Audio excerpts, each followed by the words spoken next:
I'm Ryan Grove. This is my wife Tiffany Grove. We've been having a conversation, sort of, about the flat Earth. And when you listed off your 10 points that were 14, and then you had 5 more on top of that, just real quick and easy, one of the things you said is that one of the reasons why you believe the Earth is a globe is that you said you can't see Japan from like LA or something like that. Even though according to the flat earthers you should be able to do it because it's a flat plane. And I argued also, well, actually I didn't argue. I just said before, when I talked about that ships going over the horizon are not proof because the stronger lens, more powerful lens that you use, to watch, like through a telescope or a camera or whatever, is that when it disappears over the horizon, you can zoom in with a powerful piece of equipment and the ship will eventually come back in. So naturally, one of the reasons you said was that, well, then why can't you see Japan? I don't know if we have equipment that strong, but I think we do, especially if we can get such great pictures of like Mars and planets and nebula and all that stuff with some telescopes. But the reason that you can't see, just real quick, Japan from LA is because the atmosphere is so dense, and of course it's densest at the surface. So eventually it's going to become so opaque with atmosphere that you're just not going to be able to see anything after a certain distance. I would just like to say that real quick. All right, so what are we going to talk about tonight, my dear? I mean, there's other things, but I'm trying to keep it quick, and that was an easy one. Well, do you want to talk about GPS? Well, sure, bring it on, darling. All right, so explain to me GPS on a flat Earth model. How can that work? Well, I believe Or that... how do you discredit our current GPS system on a globe? Well, they say it's satellites, right? Satellites, GPS. When actually, I really believe that it's just cell phone towers and radio towers. We have them everywhere now, and they can triangulate and figure out where you're at on the plane that we call Earth, and that it's not really satellites. Well, you do realize that GPS is primarily a weapons targeting system? Yeah. And you think they just... No. They developed the weapons first, and then they realized the marketability of that technology at a consumer level, and of course, great products come from it. So I'm certain that initially it was totally military, and they just gave the information to industry, and industry distributed it to us. And I think that I think the government also makes deals with companies. So when they either are in cahoots with companies so that companies come up with a certain technology that the military can use, and then the company is allowed to make products for us, or the military comes up with it and then gives that technology to companies to give to us. But either way, I think that the military actually and the companies profit from it. And I also think it's neat to know that whenever we have technologies, the government, I mean, everybody kind of knows that technology that we have today, well, the government had it 20 years ago. I mean, we all kind of think like that, right? I mean, we kind of assume that the government, if we have cell phones, then the government has something more advanced now at this point. And I think that it's interesting is that research and development is paid for because once a technology is developed, then it's introduced to us incrementally from the base all the way up to a more elaborate product. And an example of that would be like Pong in the 70s.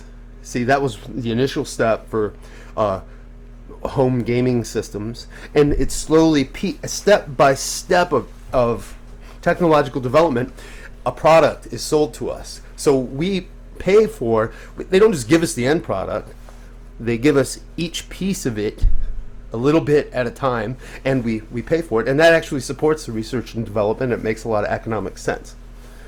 Just putting that out there. All right. So, the biggest shortcoming of a ground-based GPS system, the best thing we've ever had that's even similar to that is called the LORAN, or LORANC, and that ran on 75 stations. Or we also had the Omega, which ran on 8 stations. And what stations? I mean, what's happening here? What are these stations for? But the problem with a ground-based system is that even if they would probably have to use aircrafts, and they would have to be really close, within 50 miles for cruising altitude, to a ground-based transmitter just to get a rough altitude. So how can the GPS predict so accurately where you are? I mean, it's incredibly accurate. Well, it's just the same way that Google knows anytime if you want Right, vacation across the country, it knows it knows exactly. Satellite-based systems, and no, Google. I thought you asked me a question. I didn't realize Okay. it was rhetorical. Sure. I'm sorry. I was trying to answer it. So go No, on. I go on. didn't. Yeah, I'm just saying. Okay. Well, go ahead. What do you have to say? I was just going to say, Google knows anytime you've gone to California, anytime you've gone by one of its towers, it knows precisely where you're at. It knows when you're by a Starbucks, and then you get a Starbucks ad on your phone as you walk by. I mean, it knows with incredible accuracy where you're at all the time, just with your cell phone. And that's not based actually on, always true. A lot of times they're just actually using data mining. They're just so good at it.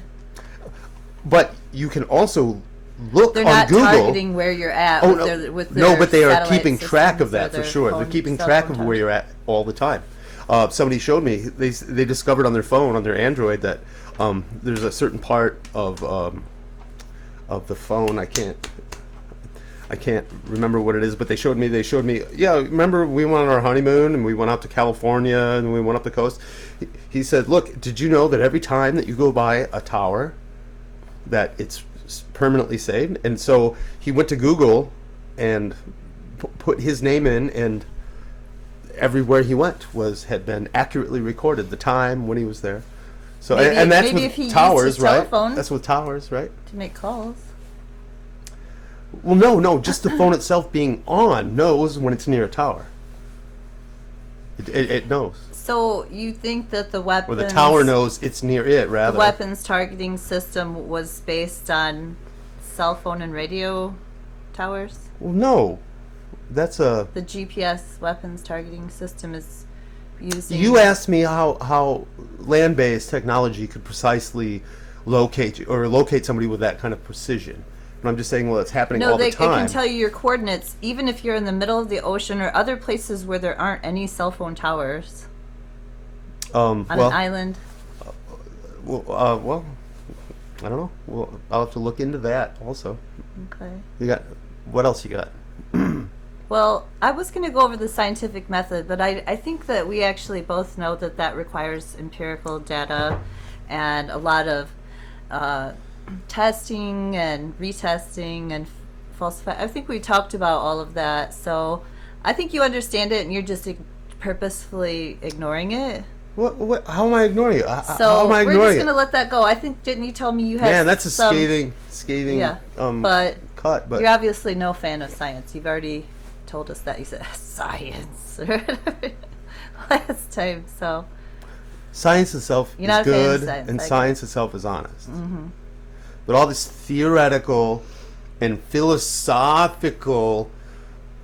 But we're just talking about the scientific method, not philosophical or not generic theoretical like you're using the term. We're talking about real scientific theory, which is a set of facts. Yes, once again, and we kind of touched on this last time and a couple times before. It's not just one fact; it's a set of yeah, facts. I understand what it is. Okay, what I'm saying, the reason I brought it up initially before was to tell you that you're not using the scientific method to believe these things. You're trusting other people that you believe have used the scientific method. I'm not believing. I'm learning about it. Right, I'm not but you're somebody has done the scientific method. You're learning what other people have done, but Right. it's ironic that you yourself are not applying the scientific method But I have. to what you know. But I have. Oh, you've been out there doing experiments. I know how and- light spreads out because we Oh, did well, I'm do sorry. that You should have brought that up at the beginning. I never would in have our had this conversation. biology labs and in chemistry. Yeah, you may have done it before, know but how that's to not how you understand use a this information. Centrifuge I promise. break the colors apart. I promise you. chemical. I promise you. You structure. have never gone out and done any I sort spent of. time putting models of molecules together. Yeah, but you have it with GPS, and you have it with these other technologies. You were just or these other discoveries, or the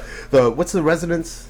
that you Schumann use. resonance. Do you think that's a lie? Well, I'm saying you have not gone out and experimented. You're just trusting someone who says that they have. And that's a complete absence. Winifred Otto Schumann. That is the complete absence of He's the just an scientific innocent method. guy. That's just a faith-based He method figured out that something you're really personally cool, using. and then you're just shitting all over it. No, Yes, you are. I'm shitting on you thinking that you utilize the scientific You method. bring the Schumann resonance into question when it's a fact. Well, it exists factually. I haven't gone out and but I don't experimented. believe it in faith. Okay, I still I don't haven't think taken my that you understand. spectrometer out there to pick up the. I still don't think that you really understand what I'm saying. Waves. What I'm saying is that you personally have not used the scientific method to learn these things. You have read and listened to other people that claim to have done that, and you believe them. So there's no scientific method about how you come to believe this information. Once again, you just have Well, yes, faith. there is, because I read, well, at one time so-and-so thought this, at one time so-and-so thought this is why. So it's a You slow cussed on build-up. here, by the way. I know. So it's a slow build-up of information Yeah, yeah. that makes sense Yeah. and is tangible. So you believe and it, practical. but you have no, I not don't gone believe out it. there- No, I have experienced a lot of it. Haven't done any I experiments, experienced gravity. I experienced electromagnetics. I experienced seeing things pass beyond the horizon. All of it. but you've never. I've used GPS. I'm torn. I feel like I should re-illustrate once again, but that would be through the tedium of anybody who's watching. The point that you personally are not out doing any experience or experiments whatsoever, and that's my whole point. I'm not saying that Schumann didn't use the scientific method, Okay, or well, these people didn't. What I'm saying is that we don't know because we don't do the experiments. Not only did you not do experiments, but you also didn't read or take any science classes that stuck with you, because you don't know any science. What's that kind of fallacy where you just impugn somebody's character? Ad hominem. Yeah, this is some ad hominem stuff right here. No, Hardcore ad hominem. You can actually criticize someone, and if you're right, you're right. And if Okay. you're not using an ad hominem to avoid answering a question, then it's not an ad hominem logical fallacy. It seems like you're avoiding my question. I'm not. Well, yeah, because you've never done an I've experiment. explained to you the about these experiments that I things. have done. Yeah, but those don't pertain to this. You're just declaring how you have used the scientific method a few times in your past. That's not how you come to this information. Anyway, just saying. So, We actually use the scientific method a lot of times when we just have to do weird problem-solving things that are unexpected. good. Or when we're Thank trying goodness we to do. explain phenomena, we might go look it up, and this might make sense or it might not, but you're not going to get anywhere Oh, you by might just look it up. eschewing You don't science do any and experiments to refusing figure it out on your own, for real. learn about it. All right. So, what else you got in your bag of notes that you would like to unleash? I don't have anything. I thought you wanted to get Well- started on this religious. Well, I did, but you said we had to go aspect. through the scientific method I think first. that's enough. That's good enough. Wow. Okay. So, the Bible then. The Bible. There's a lot. Once again, I believe the Bible is the inspired word of God, As do I. as does she. However, what that means to us is clearly something very different. Now, just some of a few things. I've read the Bible and I do study it, but I'm not that kind of guy that can say this book, this chapter, whatever. So I'm not going to try to do that. Nor am I going to make notes and read parts of the Bible. But I am going to conversationally illustrate some of the things that struck me when I was reading it. Like, first of all, you said that in the last video about one of the reasons why you think the Earth's a globe is you said that you thought that the flat Earth is some sort of a psyop. Yes, I definitely. Yeah, and it stems back to the time of Christ. You said No, to the 19th century. And You- before you that, said there was from the- not from the there time was of not Christ. a word about a flat Earth until the 19th century. But if you look into Jewish culture, especially ancient Jewish culture, you realize that there is a model that they used as their model of the world. And another thing that's pretty neat is that so many other ancient cultures around the globe also felt that the Earth shared basically the same model. Babylon. Well, I was thinking like Native Mesopotamia. Americans or the Chinese, or they all have. Oh, how Babylon has fallen. Have you heard the tortoise being? The universe is I on the think that's on a tortoise. one of the Native Americans. Yeah, right. And I think that's interesting too, because a tortoise also has a dome, and it has 4 legs, and the tortoise lives inside of it. I think that's neat depiction, and then that's very similar to the Hebrew model of the world, which is the 4 corners, the 4 pillars, the circle of the earth, surrounded by. Well, if you read Ezra, and you read who went to the. Was it Ezra who went to speak to the Watchers that were at the very ends of the earth as their punishment, being held there by God, and he appealed to God for them because they asked him to. You mean Enoch? Enoch, yes, Enoch, perfect. Thank you. You're good. Yes, Enoch talked about the Watchers. So he talked about the edges as being very icy and cold Enoch is and not part of the remote. book of the Also. Bible. It's probably not a mystery after like the religion 1500s text or so. from Alexandria Originally was incorporated into the Bible, but it's one of the books that by the were Catholics. that were cut out. So, but it's certainly deeply rooted in Judeo history or writings or whatever. So is Christmas So- the so- celebration but let me of finish this- Christmas, which you don't agree with? So let me finish the model. So there's a circle, and then there's, according to Enoch, some icy, cold, barren, desolate edge where the Watchers are put and are imprisoned until the Judgment Day or whatever. And then there's the rakia, which is the tent, which is the dome, which is the covering of it. And then the stars and the 2 lanterns are going around inside of it, and that's the model. And I think that also kind of looks like a tortoise anyway, incidentally. And lots of ancient cultures held that as a model. So if it's a psyop, it's been a psyop since the very beginning of recorded history and the beginning of culture. And Rob Skiba said, if you play the game telephone, you're passing on information generation after generation, or you're passing on information to a line of 30 or 50 people, and you say the one sentence. By the time it gets to the end, it's changed some. So who do you think is closer to the truth? Somebody at the end, or somebody who's nearer to the source, the original source? That's something to think about. That's not an argument. That's not a proof. It's just something to consider. So, what you got about the Bible? So, I think one of the major problems is that a lot of times we get away from the text and we ignore the idioms. For example, if I said to you, "You're pulling my leg," well, if that was in a text 50 or 100 years from now, someone may think, "What are you talking about?" Or Shakespeare's, I understand idioms. "I bite my thumb at you," right. like Romeo and Juliet. It's Although- like giving you the middle finger. Although it really did bite their thumb at them. Yeah. So that's not really an idiom. That's actually a fact. But But I mean, that's something you're really doing.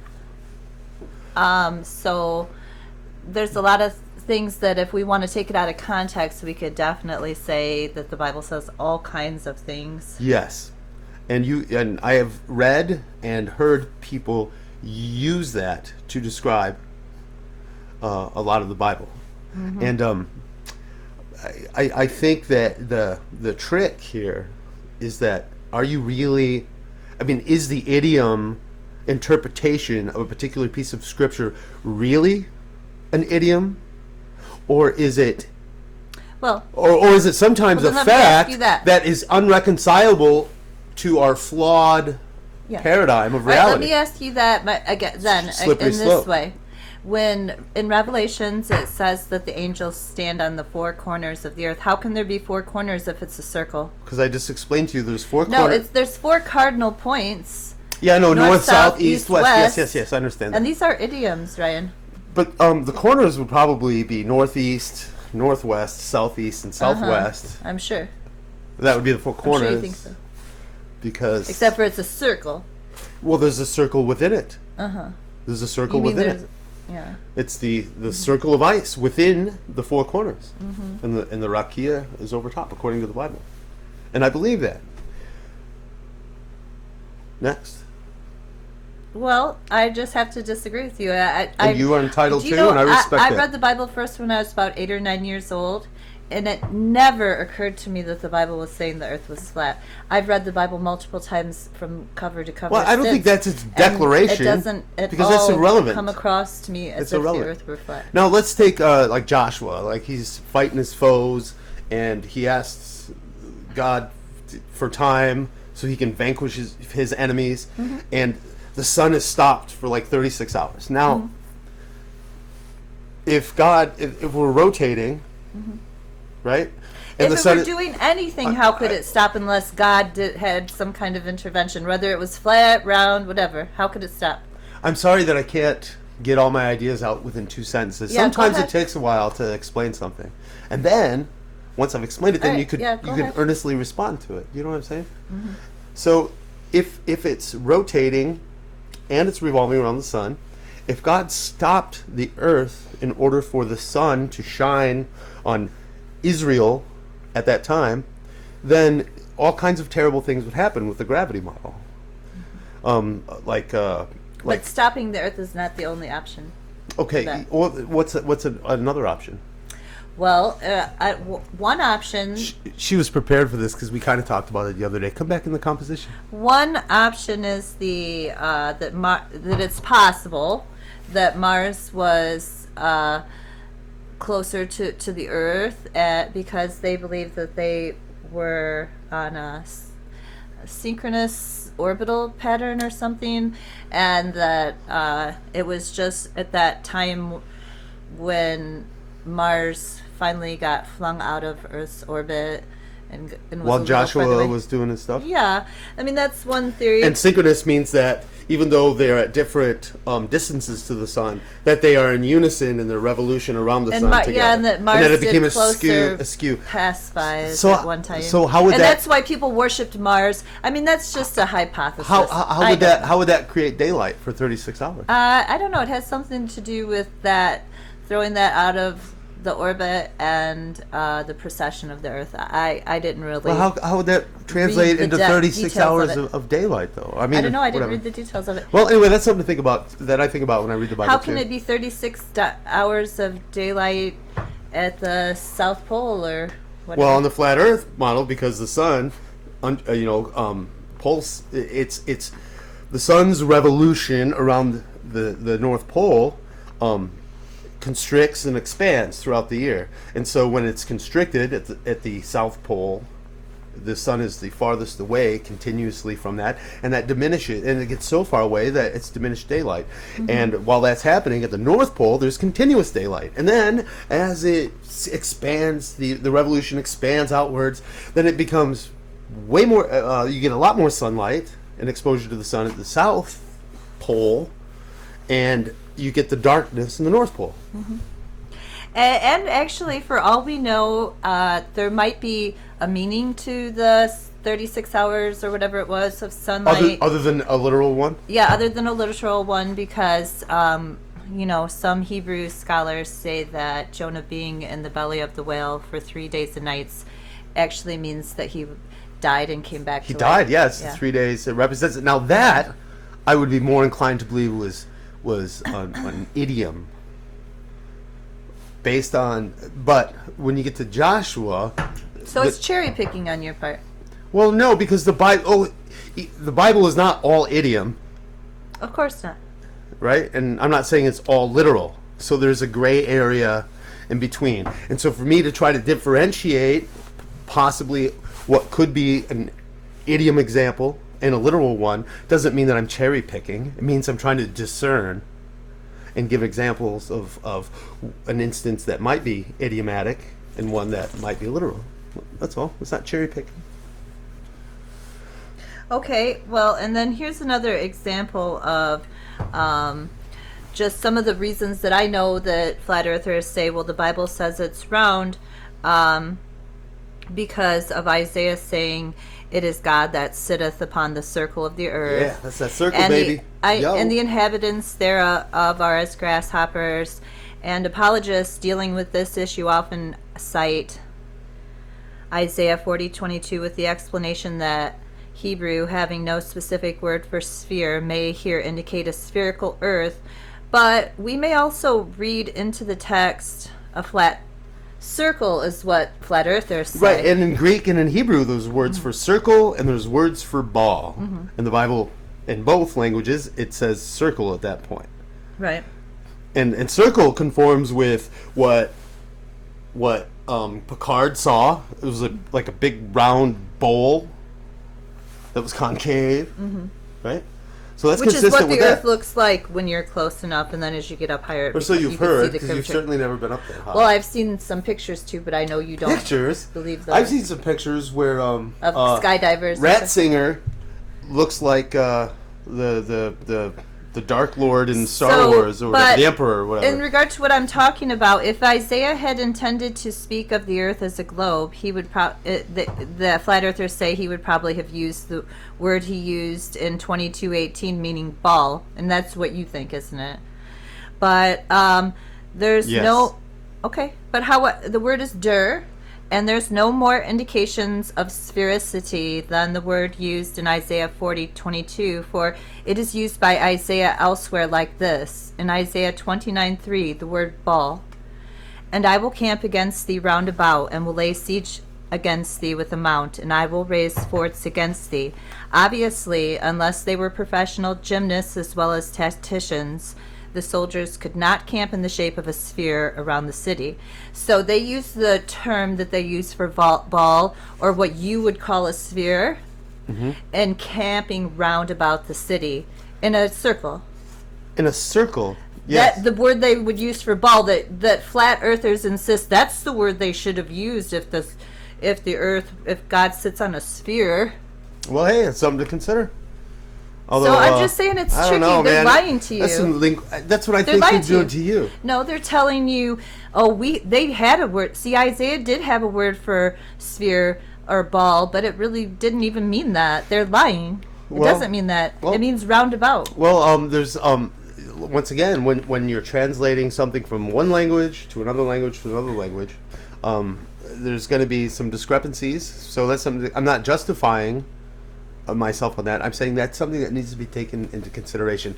And if somebody who's translating scriptures, for some reason, has an agenda, that There's no agenda here. well, The agenda is the flat have earth. you read like the New American version of the Bible, and Well, I'm using versus the King others? James. You know that there's some agenda But I'm using between the each King James. translation, and I'm sure that's not something that's unique to the 20th Well, it's century the and word its dir. translations. It's Hebrew. They use it for ball, and they also use it for a flat circle, compassing roundabout.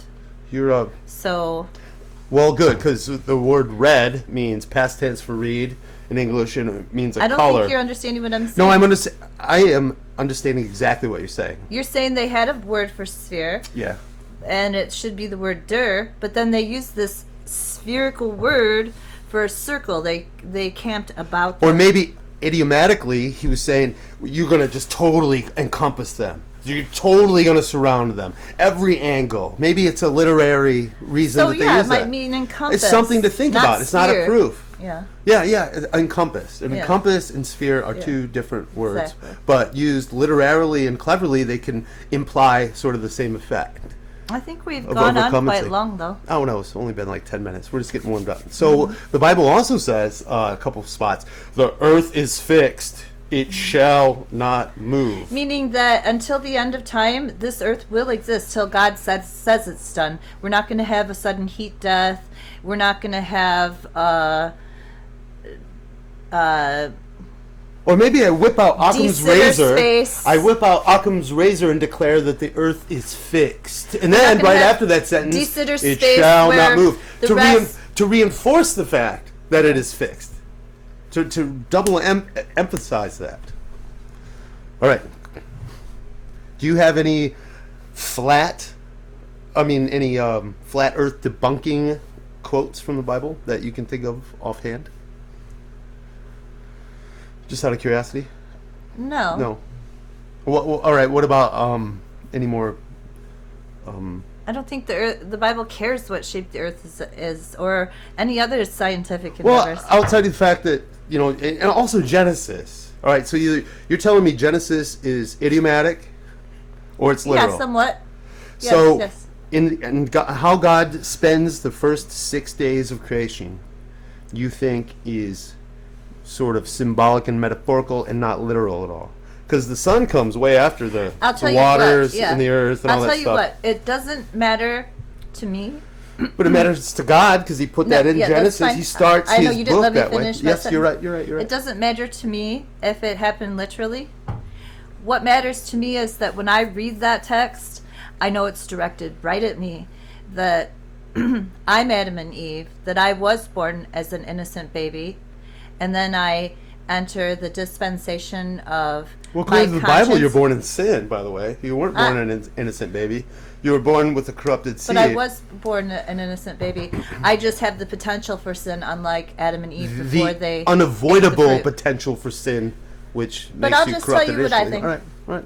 I think that, like Adam and Eve, we were born in the dispensation of innocence, like a baby. We enter the age of accountability, This where is we Catholic doctrine. enter the No, it's not. Yeah, that's what they believe. And the accountability Well, I age got is this 7. information out of a Baptist book, okay? Well, I'm saying it's still So, a Catholic. whatever. It's still I Catholic. don't care who has what doctrine. Some of it's right, some of it's wrong. Just being clear. Even a broken watch is right twice a day. But, High five on that one. Oh, yeah, that was a good one. but, I enter the dispensation of my conscience when I become to the age of accountability, and then I enter into the world of independence where I You have free will? but I also enter the dispensation of the law because I enter the social fabric, because I become a productive member of society then. And then once I'm under the dispensation of the law, I was saved by Christ. So now I enter the dispensation of grace. Child, And I so think you were that's saved how I by use it. Christ Yeah. 2,000 years ago, Right. before you were even born. Right. And so there's no point. But if you don't accept Christ, then it doesn't But from matter. God's perspective, it's already happened because He's outside Yeah. time, space. He knows the direction we're all going, the inevitable. But you're not So it's listening to what I'm complicated. saying. I am Yeah. listening. I'm just saying that you can't linearly outline it that way because there's other dimensions Well, that's involved. how the Bible works. It To starts you- out in the to you it does. dispensation To you, of in the innocence. way that It you enters the understand it. dispensation of conscience. That's when Adam and Eve were rejected from the garden, but there was no law yet. And then under Moses, they have the dispensation of the law. And then Christ set us free from the law, and we enter the dispensation of grace. Oh, I think we got some stuff to research again. You cussed today. Do you remember that? Yeah, I said Okay, that so you if should. you cussed on video, give me a kiss on video. All right, I think we're done for now, and we're gonna come back and we're gonna just Sorry shred each about other. PDA.